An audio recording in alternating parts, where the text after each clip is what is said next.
This is Tyler Forness with Fantasy Points.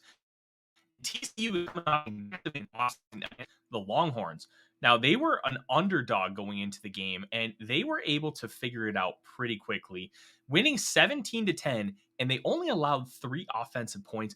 It was a very different way for the Horned Frogs to win, as they won with defense instead of offense, and the offense actually surrendered the only touchdown with a scoop and score late in the fourth quarter.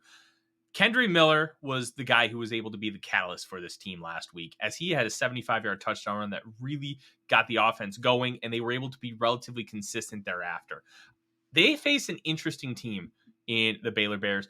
Baylor has been inconsistent so far this year. They just beat Oklahoma 2 weeks ago, but last week they lost Kansas State 31-3, and they did not look good doing it. They have had injuries. They have had a lot of inconsistencies on defense, and if they can't force turnovers, they are going to run into a massive juggernaut. That is the TCU air raid offense led by Sonny Dykes. I like TCU to go 11-0 here, and they are in the driver's seat for a playoff spot. And I've been talking about how they really need some stuff to happen. Well, stuff is happening, and as long as they win out, they will be in the college football playoff, and it will be very interesting to see who they match up with. If they get Ohio State, they have a real chance to make the college football playoff championship game. And this TCU team is a lot of fun. Take them. It's only 2.5 points per DraftKings Sportsbook. And I think as the number one team in the nation, as far as points covering the spread, feel good that they can cover 2.5. And two of the teams that I enjoy watching most this year have been Washington State and Arizona. And the Cougars traveled down to Arizona to play the Wildcats, and it's going to be a very interesting game.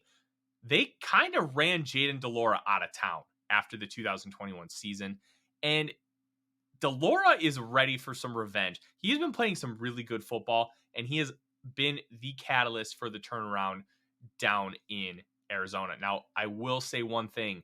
Jacob Cowing, the transfer wide receiver from UTEP, has been tremendous, and Jed Fish is really building a solid program, as is Jake Dickert in Pullman.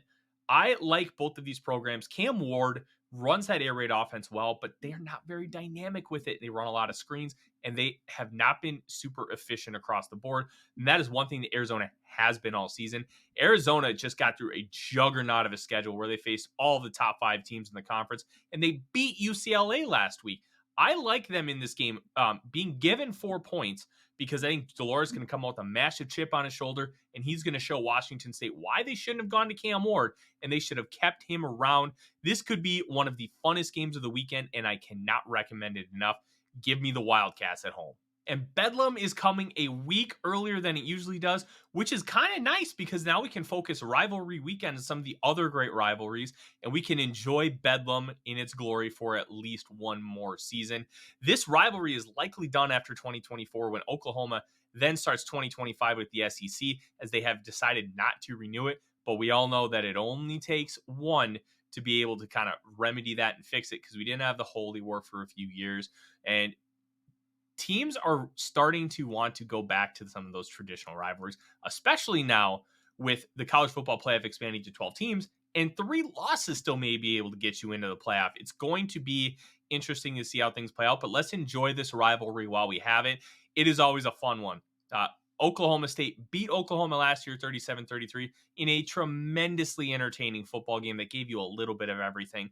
And Spencer Sanders looks like he's going to come back and play. He had a shoulder injury, came in heroically last weekend to cover that 1-point spread against the Cyclones, and I like them again here this week. I think 7 is too much, even though the game is in Norman, because I don't trust Dylan Gabriel. The man can run a rushing offense.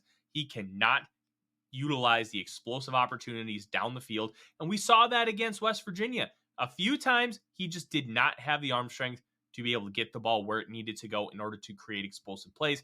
And as good as Eric Gray is, I think that he can be contained enough by this Cowboys defense. 7 points is a lot. This is probably going to be a 31-28 type of football game. And I like the Cowboys to not only cover the spread, but also to win. Give me Oklahoma State in one of the last bedlams we'll see in a long time.